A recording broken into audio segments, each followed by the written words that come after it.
Please welcome Mark Meckler.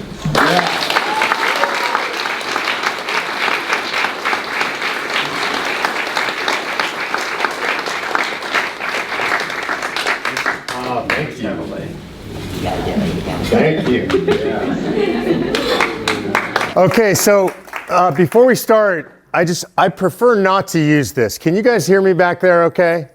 So, I always say that I have a loud voice. My wife disagrees with that. She just says I have a big mouth. So by the end of the night, you guys can decide for yourselves which it is. Okay, it's really a great honor to be here with you guys. As I was driving into the neighborhood tonight, I realized, okay, I've been here before. I've been to this location. We did this a few years ago. It's been a few years because of all the COVID craziness that went on. And I want to tell you a story, just kind of give you a little bit of who I am, a little bit of how I tend to operate. For a living, I travel all over the country. I've been in 48 states in the last few years. I've been in the state capitals in most of the states, working in the legislatures. So I travel a lot. It's funny when you travel a lot, if you talk to people who don't travel a lot, and you tell them, oh yeah, I was on Delta and I flew first class over, I got an upgrade on flying over, or I get to sit in the lounge before, people are like, oh, that's so fancy. And I tell them, no, it just means I spent 250,000 miles sitting on my butt in an airplane, right? And so travel's not the glamorous thing maybe that it used to be, but when I was traveling through all the COVID stuff, and I didn't travel as much, but I was still traveling. One of the things that I found as I traveled around the country that kind of freaked me out as I was traveling is that I would go into the airports, and when I went into an airport, I wouldn't wear a mask in the airport. And they would play the recording in the airport that said, if you're not wearing a mask, it's a $3,000 fine. It's federal law that you have to wear a mask in there. By the way, there's no federal law that says that you have to wear a mask. There was a mandate from Joe Biden, right? An unconstitutional mandate. So look, I had to wear the mask on the airplane because otherwise they wouldn't let you on the airplanes back then.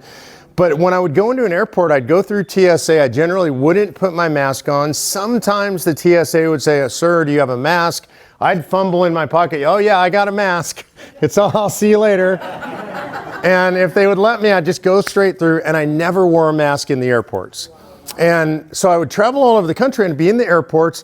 It's a weird experience. It's like being in some kind of weird dystopian science fiction novel because every other person in the airport's wearing a mask, right? So I'm the only guy with the bald face in the airport. And I walk around and I'm usually wearing a shirt that says some kind of obnoxious conservative thing on it, right? And so it's pretty obvious what my politics are. And people would walk by me and they'd be like, hey, I like your shirt. And if people said that, then I knew that they were conservatives. And I would usually say, oh, cool, this is where you get it. It said Convention of States on it. I'd engage in a conversation with them. And during the conversation, at some point, I would say, you don't need to wear a mask in the airport. And their eyes would get like this big. Now remember, I'm talking to conservative people, like who you would think would get this. And then I would say, seriously, I travel 250,000 miles a year. Nobody inside of an airport has ever asked me to put on a mask. Nobody's ever questioned me. Nobody comes up to you and threatens you. You can just do it. Take off your mask. Nobody would take off their mask. Conservatives.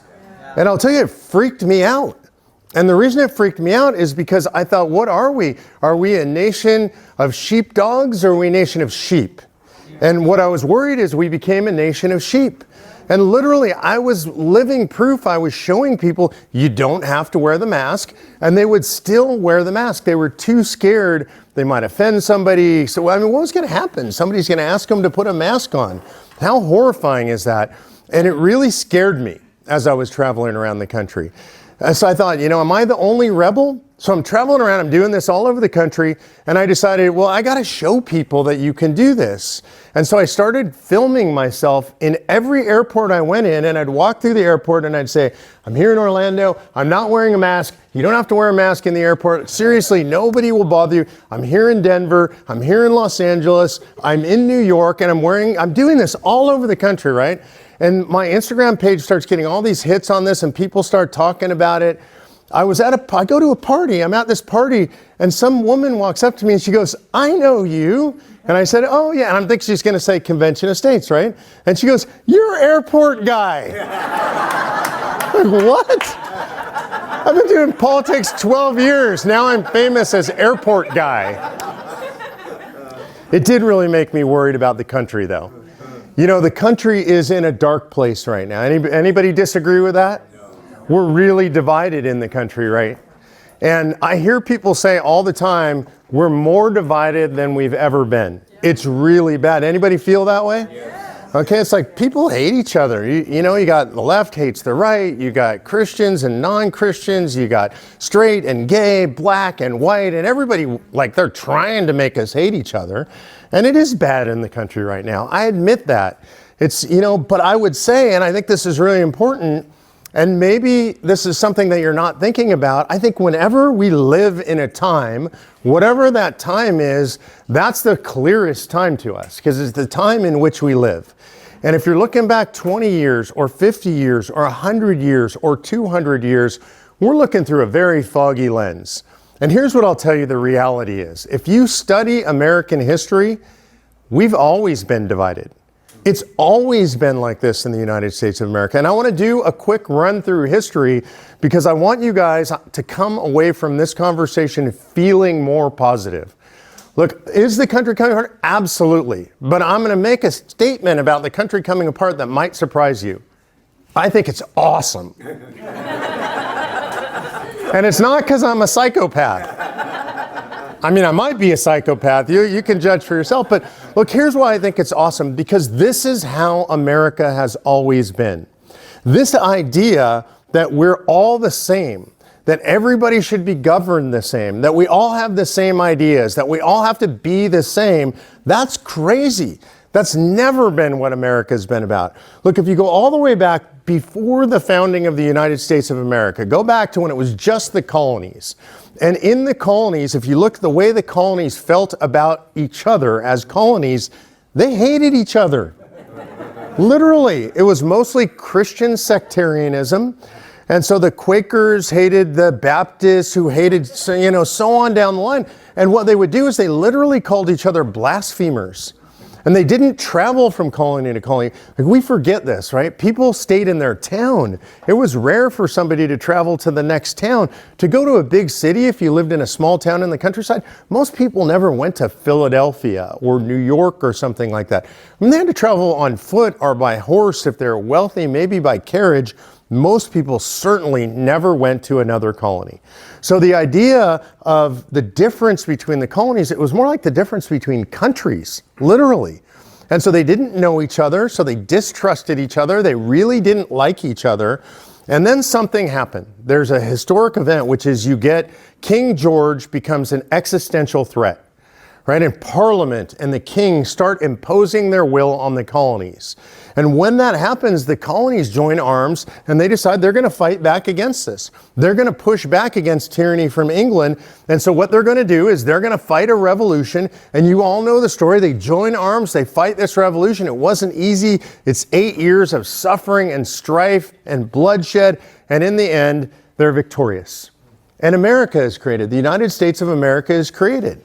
And you would think after they got together and after they fought together and they were literally in the trenches and on the battlefields together, regiments from different states, after that's all done, they had formed this wonderful band of brothers who loved each other, who now had worked with people from other colonies. So when they formed a new country, of course, they all liked each other and they all got along, right? No, in fact, we have evidence how much they still hated each other because they formed the Articles of Confederation. And that was a form of government that was designed around the idea that you're from a different colony, so I don't trust you. You're from a different state, so there's no way I'm giving you any power over my state. I'm not going to let you tax me. I'm not going to let you raise an army. I'm not going to let you regulate me. In fact, go back to your own state and leave me alone. And so they formed a government that was completely non-functional. And it didn't function and it fell apart and the country almost came apart. But they needed to be together. Why? And you're gonna follow this through line as I give this thing. Existential threats. England was still an existential threat. France, actually our erstwhile ally, was actually a threat. They would have loved to cash in the debt, take over the country, and make it a property of France. Spain was an existential threat. So it was still a mess. And so they decided in 1787 it wasn't working. They couldn't function as a country, and they needed to do something different. So they gathered in what we now know as Independence Hall, and they're going to get together, and they're going to work on that Constitution. They're going to try and find a new form of government. Now, the good news is those men that came together in Independence Hall, they were so perfect, and they were so gentlemanly that when they got together in that hall, they all just got along perfectly, right? No, that's not what happened. In fact, it was so bad that the records indicate that at least 3 times they almost disbanded the convention. They didn't like each other. They accused each other of all kinds of horrible stuff. Remember, this is an era where honor meant everything. People threatened each other. People were yelling at each other. You know, Ben Franklin calls for prayer because the whole thing's so rancorous. So you have a room full of men of egos, of personal greed and avarice, of conflicting visions for the country, and they fight and they argue and they yell at each other, and it goes till late at night and it almost falls apart. And out of an environment in a hot, stuffy room in Philadelphia with a bunch of people who really don't like each other comes the finest form of government ever known to man for the preservation of liberty. They designed the Constitutional Republic. And it's a constitutional republic based around the idea of federalism. Federalism is an idea that says, really, at its essence, hey, look, we don't really like each other that much. We're really different. One state has a different idea than another state of how to be governed, about what its culture's like, about what the main religion is in that state, how they want to live. And so they don't want to give power to another state. But they also understand and recognize that there are existential threats in the world. And that if they don't get together for certain things, they are not going to survive as a young nation. There are existential threats, and they have got to work together for a limited amount of things. Those things they called the enumerated powers. The original Constitution contains 17 enumerated powers. The federal government will do these things and no more. The founders said that the powers granted to the federal government were limited and enumerated, and those granted to the states were unenumerated and unlimited. So the people and the states get the majority of the power, and the federal government gets very little, 17 powers. Right? And so the good news is, though, after that convention, everybody went back to their own states, and they all decided to play nice in the sandbox, and they all loved each other, and they all got along for the rest of American history, right? Seriously. Look at our history. And I'm going to shorten up the history. There's a lot of conflict in American history, but we loved each other so much that in the 1860s, we decided to have a civil war, right? The great stain on American history of slavery still existed, and it was so bad and such a stain in American history that we had to have a civil war to wipe it out, to remove it from the land. And at the end of the Civil War, the people, I believe, who are obviously on the right side of that win, and they force a union on the other half of the country. This is how much we love each other. Half of the country is forced to be in a country that they tried to leave. So we have this idyllic idea of e pluribus unum, from many one. No, that's not this country.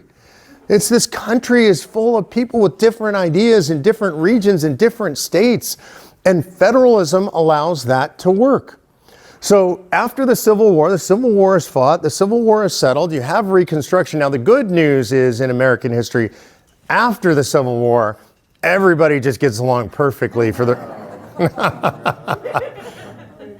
Are you getting the theme here? It's always been a mess. Look, there's a lot of different people. It's a lot of different cultures in our country. People in Mississippi are not the same as people in New York, who are not the same as people in Hawaii. And it's always been this way in American history. We have always been divided.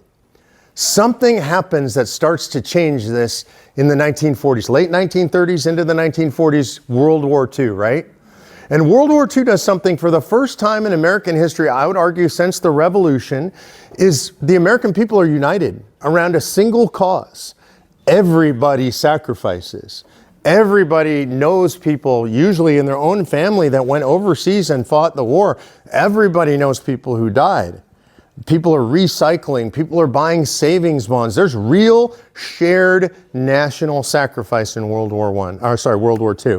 And when people come home, when the boys come home from World War II, everything changes in America. This is true. What happens is we're unified. You know the idea of the American dream, the house, the picket fence, the kids, that comes after World War II. That's where that comes from. This is the greatest era of prosperity in the history of America. Everybody's chasing the American dream.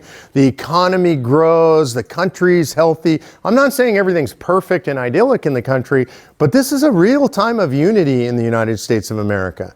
And so I would say if you picture America as the Liberty Bell, which I think is a really good symbol for America, the Liberty Bell, you guys have one here at the state capitol. It's a beautiful cast bell, but it does have a big crack in it, right? That's America. If you think of America as this beautiful cast bell, but there's always been a crack in it. And you know, when you have a bell with a crack in it, that kind of relieves the pressure. It's got some flex in it, right? But after World War II, what happens is we start to kind of paper mache over the crack. And we're like, you know what? Maybe we are all the same. Shared sacrifice. We all did this together. Move into the 1950s, and you get national media starts to really grow in the 1950s. We get the networks, ABC, CBS, NBC. And you know what that means? We all can watch the same television shows together. And I grew up, this is not my era, but I grew up watching the shows from that era. You know, Leave It to Beaver and Father Knows Best and The Honeymooners. And so what that means is you could live in Hawaii, you could live in Florida, you could live in Mississippi, you could live in New York, watch the same television shows. Share a common culture. E pluribus unum. From many, one culture starts to grow. And that means you get another layer of paper mache over the Liberty Bell. And you can't really see the crack anymore, but the cover's just thin. After that, you start to get major leagues start to develop, national major sports leagues. MLB, NHL if you're a hockey fan, NBA, NFL. Now we're rooting for teams together. And we're cheering on our favorite teams, and we got state rivalries and national rivalries, but we're all watching this stuff together. It's incredible. You get national brands that are advertised on national television. In the 1960s, you get franchising really comes onto the scene and comes into its own. Franchising means that I can drive from Biloxi, Mississippi to New York City.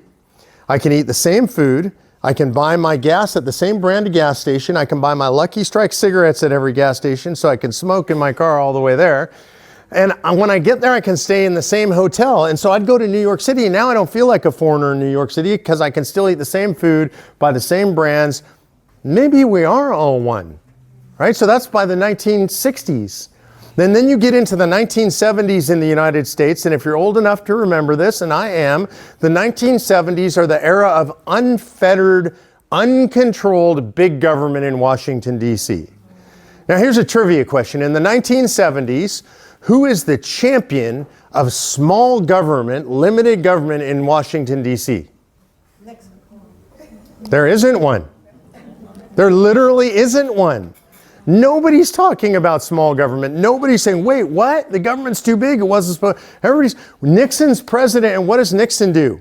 Nixon grows government, right? Nixon gives us new federal agencies. Nixon gives us the EPA, right? So today we think about that. Wait, a Republican giving us a giant new administrative agency? That doesn't seem right. But back then, there was nobody even questioned that.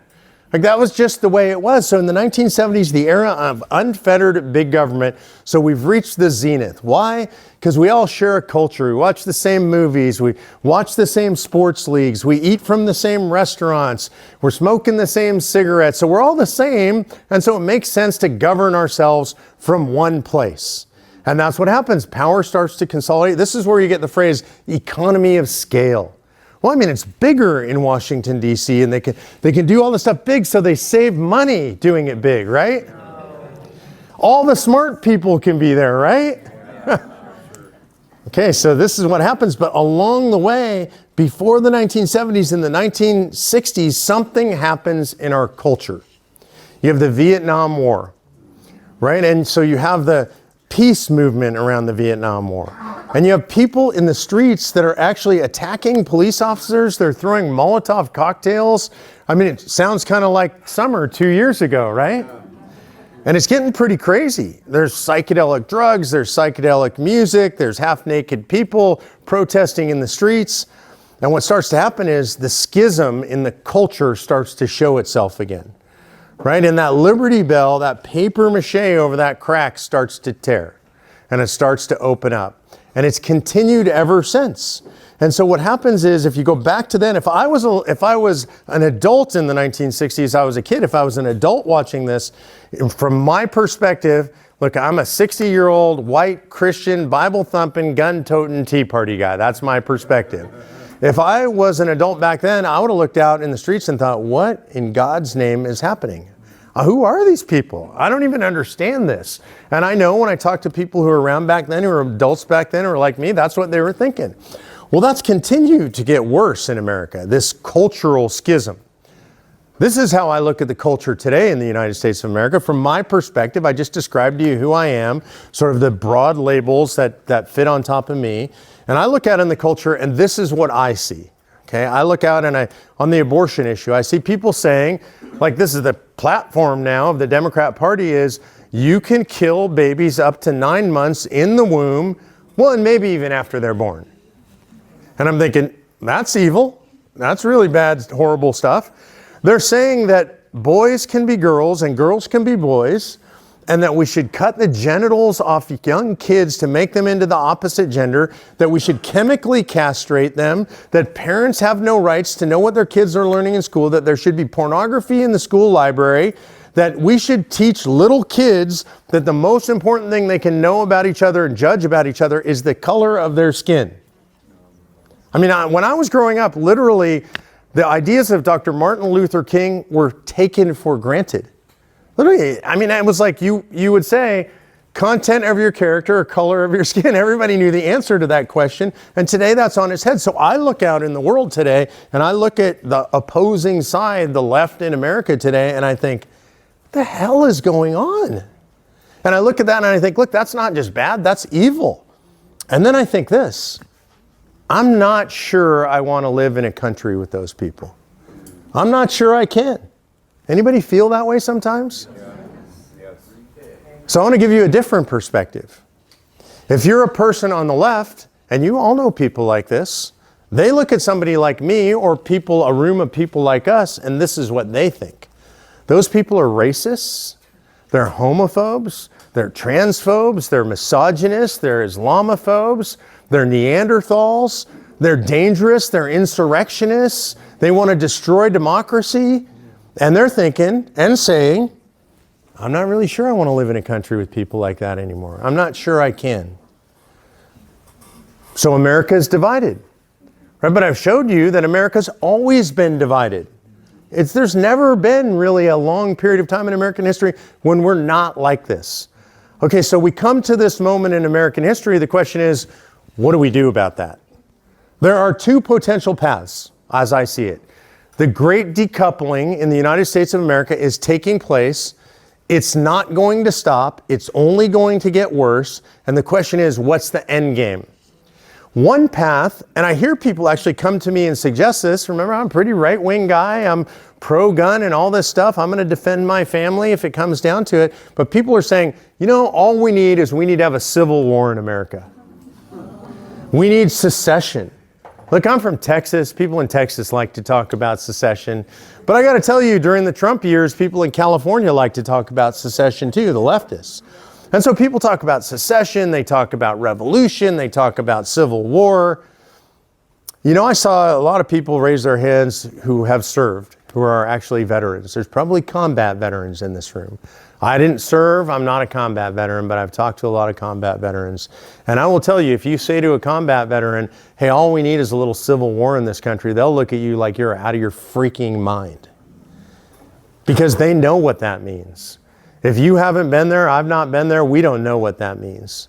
The closest thing I can show you, or I can know what it means, is I can look at what's happening in Ukraine today. And if you want to know what it looks like when a country is actually at war, a modern westernized country, watch the video footage from Ukraine. I'm talking dead children in the streets. I'm talking people bombed out of their houses and their apartment buildings. This winter, we're going to see some really bad stuff in Ukraine. You're going to see people freezing to death. You're going to see famine in Ukraine. That's what civil war looks like. That's not a civil war going on there. There's an outside hostile power, but that's what it looks like. And so when people tell me, oh, Mark, I'm all tough and I got all my guns and ammo. I mean, I probably got more guns and ammo than them, but I don't want a civil war. No sane person wants a civil war. So if the solution isn't civil war, what is it? Well, some people say, well, it's secession, right? Now, I live in Texas.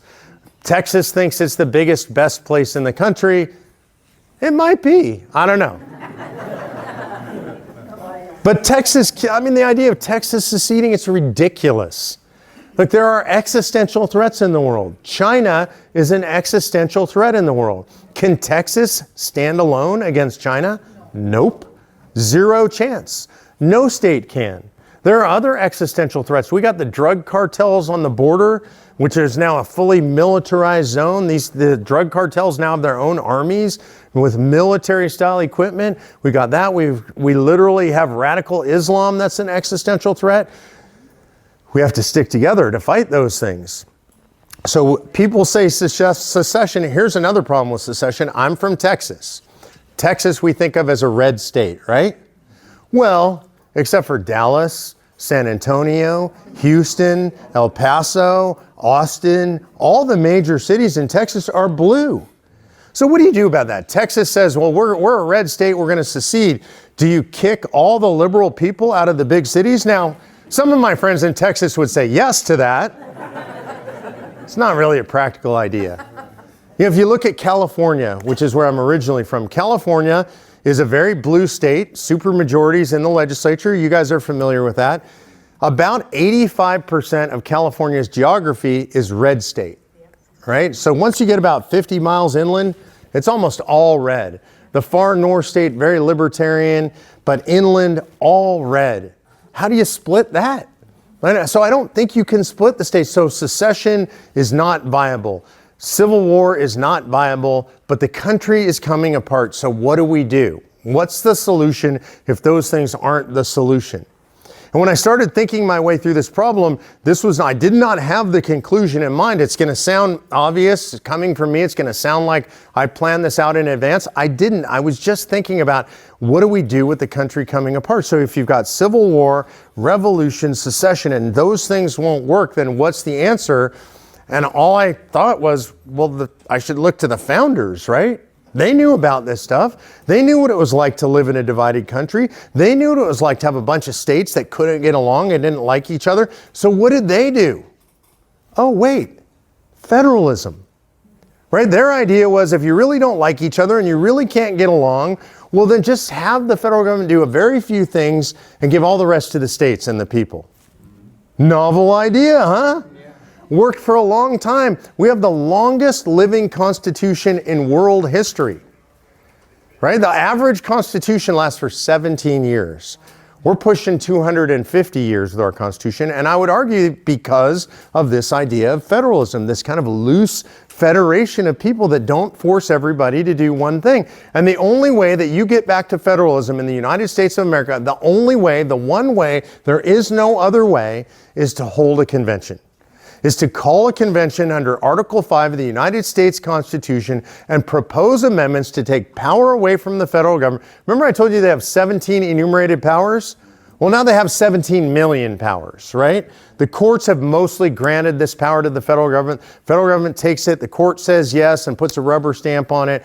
The only way to take that power back is to call a convention of states, to propose amendments to take power away from the federal government and give it back to the people in the states. In my opinion, that's the only way that the United States of America survives.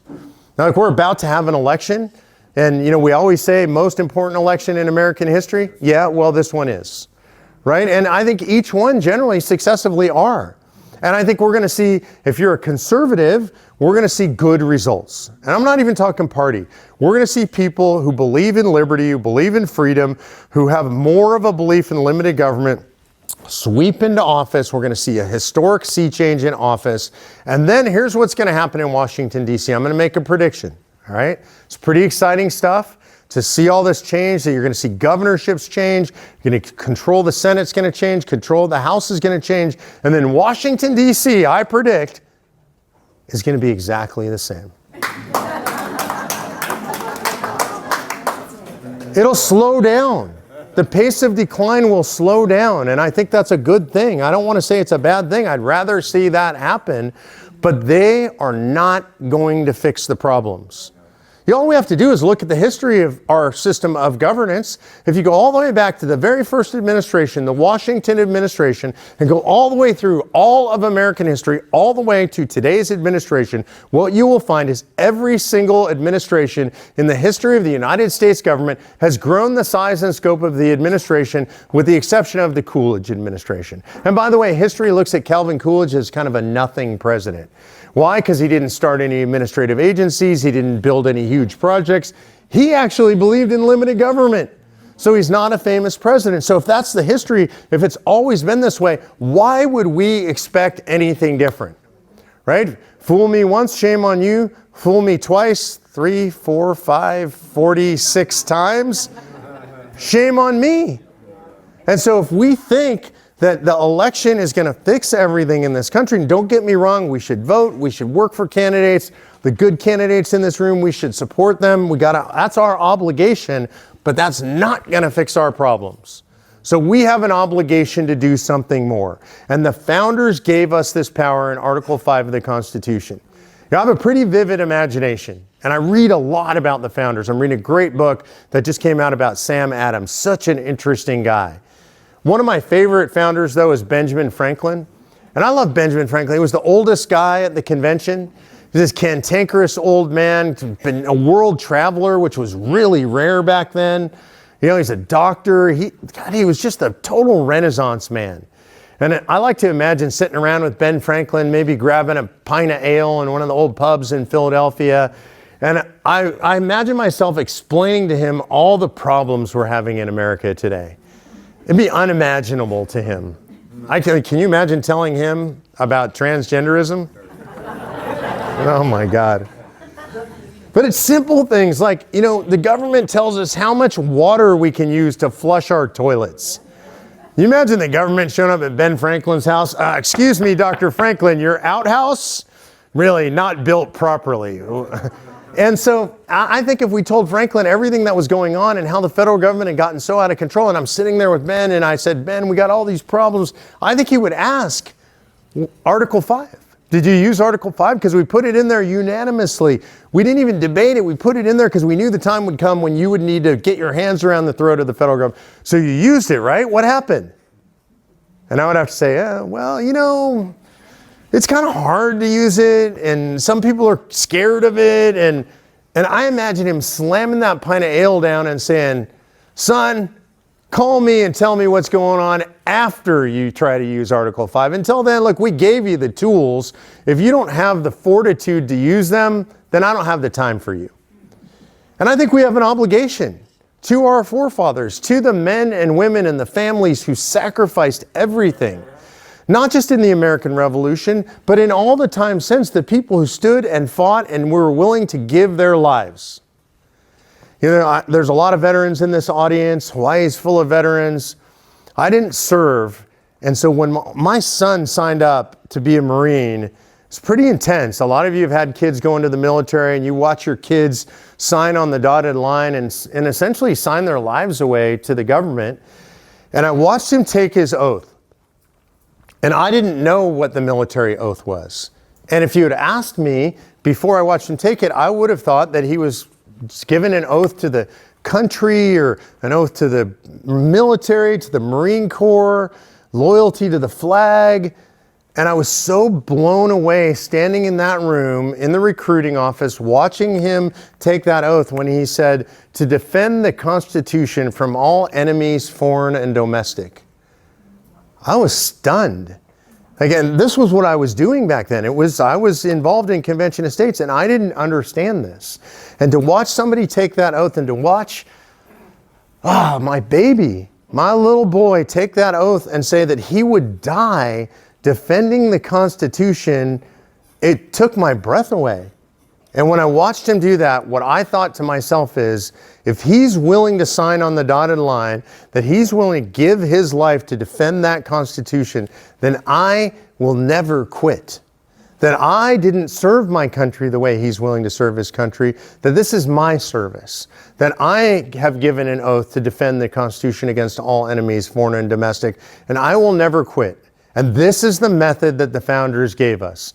And the only question is not whether it can be done. It's not whether it would work. The founders have already proved that we can do this as a people. They've done it. We've had, by the way, 41 interstate conventions in American history. We know how to do this. The only question is, do we have the fortitude to do it?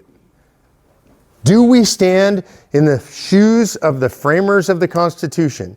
Do we stand, are we worthy of standing in the shoes of the founders? The men and women and families who fought so that we have the right to be here today. Do we have the willpower to preserve the constitutional republic that they gave us? And I think that's the question facing us today. So I would tell you, yes, the country's coming apart. Yes, it's a good thing because it can and it should drive us back to federalism. And if we want to exist for another 250 years, we're going to have to figure out how to get along with each other in a country where we don't really like each other. I personally believe not only can we do that, but we will do that. And when I come here to Hawaii, look, you guys are a very blue state. And so what that means, if I travel around the country, if people are thinking about you, they're like, huh, Hawaii, forget it. That's a blue state, right? I hear that about New Jersey. I hear it about New York. I hear it about Illinois. There's a whole bunch of states. I hear it about California. But what I will tell you as a person who's traveled to every one of those places and every blue state in the country, that there are patriots just like you in every one of those states. And the reason that I keep coming back here to Hawaii is because I won't write any state off. I'm not writing Hawaii off. I don't care if you have supermajorities in the legislature that are blue. It doesn't matter. Things change over time. California was a very Republican state. It's now a blue state. By the way, Florida was a very much of a swing state. It is now a very red state. And we have this myopic view that whatever we're living in right now is how it's always been and how it will always be. That's not the case. I'm going to close with one more very hopeful thing. I hope it will give you as much hope as it gives me, and then we'll take questions. You know, as an organization, we do a lot of polling. And the reason that we do polling, we work with Robert Cahaley of the Trafalgar Group. He's America's most accurate pollster. He's a really good friend of mine. I'll be with him on election night out at Daily Wire out in Tennessee. And the reason I do so much polling, we do so much polling, is I travel a lot. And I love and respect the American people, you guys. And you guys tell me what you think all the time. And I feel like from hanging out with you guys and living with you guys and breaking bread with you guys that I have a pretty good feel for what the American people think. When I'm on TV, if you ever see me on TV or hear me on the radio, what I hope you hear, what I hope you think when you hear me is, man, that's what I would say if I had a chance to be on the radio. Like, that's what I'm thinking. Because what I'm trying to do when I'm on the radio or TV or in some podcast is I'm trying to speak for you. Because I feel like the pundits, and by the way, this is right wing or left wing, they don't know you guys. They don't hang out with you guys. They're in their studios somewhere in New York or wherever they are, and they don't get out and they're not with regular people. So I feel like I know you and I have a responsibility to represent you when I'm doing that. And then what I want to do is take what I think you think, because you're telling me, and then we want to poll test that. Am I right, or is this just anecdotal? And the answer is, most of the time, I feel like I poll something, I know what the results are going to be most of the time. Occasionally, I'm surprised. This is the biggest surprise to me of 2022, of all of our polling. In almost every poll, not everyone, but in almost every poll on almost every issue, the most conservative people in America are 18 to 24 years old. Really? Yeah. Now, I see some skeptics in the audience, and that's reasonable because that blows my mind. And so I want to tell you specific polling. We had a poll that came out this week. Somebody who was in the audience came up to me and said they heard me on John Solomon on Just the News this morning. And I was talking about some of this polling. We did a poll and we asked, have Democrats done what it takes to have your confidence to get your vote in 2022? And then there's something in polling, you get what's called the top line, those are the results. So it's like 68% of Americans said no to that, right? And then after you get the top line, you look at what's called the crosstabs. And crosstabs are what break the polls out in different categories, by age, by race, by gender, by party affiliation.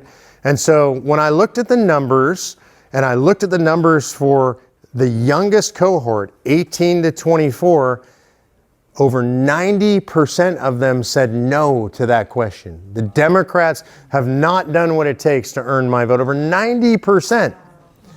In the 65 plus, which you would think would be the most conservative, that number was like 60%. So it's a radical swing. It's completely different. Here's another one that'll blow your mind. I just want you to understand this is real and it's across every phenomenon you can imagine. So 18 to 24-year-old, all into the LGBT thing stuff right there. I like live and let live. It's all cool, whatever people want to do. It's their own business. At least that's what I thought until I polled it. And we polled that a couple of weeks ago. And the poll question is, do you think that that society or states or the country should prohibit treating with drugs to prevent puberty blockers or surgeries on minors? Do you think that should be prohibited? The highest group of people who said it should be prohibited, the highest percentage, over 90%, 18 to 24-year-olds. Right? This is mind-blowing, isn't it? Right, here's another one. The young people in this country, my opinion would be normally really young people, I would think generally speaking, right, are going to say, oh, we're environmentalists and we should ban fracking and we need the new Green Deal and we should have electric cars that run on fairy dust and all this stuff that they believe, right? That's what I would think. So we did a poll question, do you think that the United States should exploit its own natural energy reserves and drill more for oil and gas? The highest percentage cohort saying, yes, we should do that, were 18 to 24-year-olds. So I want you to have hope. I want you to know that there is a generation coming up that is the most conservative generation living in the United States of America today. It's not the old people. It's not the Gen Xers. It's not the middle-aged people. It's not the baby boomers. It's literally Gen Z, 18 to 24. So you should be encouraged by that, but I want to give you a warning about that. As a conservative, or if you're a Republican and you're working in party politics, those are your people to lose. See, because they believe like you already, but they are not Republicans. They mostly don't identify as Republicans. A lot of them still identify as Democrats or independents or libertarians, but they do not generally identify as Republicans. And this is my warning for the Republican Party, if you're a Republican official or you're running to be a Republican elected, is that you need to learn how to communicate with those people in the way that they communicate.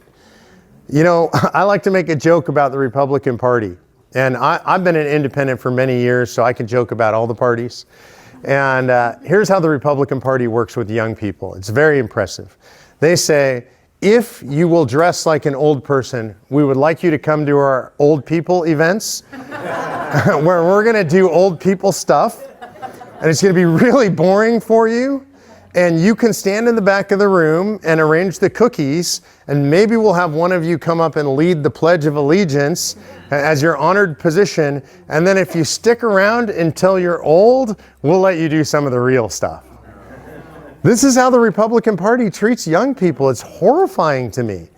And so I will tell you, we have to flip that on its head. If you want these people to come in and do the things that we believe need to be done in this country, they already believe like you do. We have to give them the respect that they deserve. We have to treat them like I wanted to be treated when I was 18 or 20 or 22 years old. We have to give them responsibility. We have to give them authority, and we have to let them lead.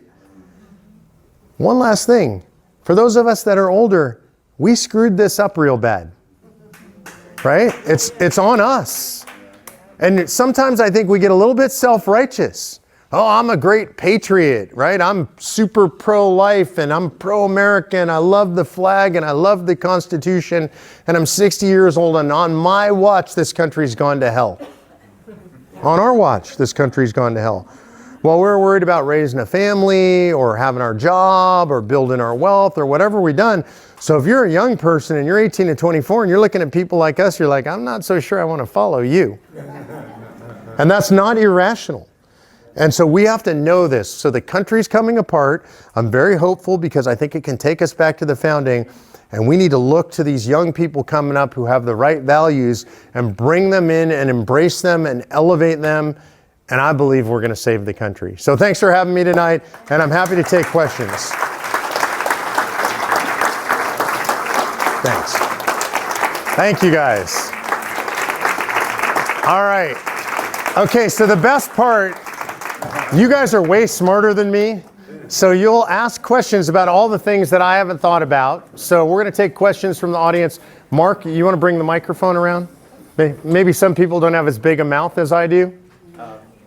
Brett has a microphone. There we go.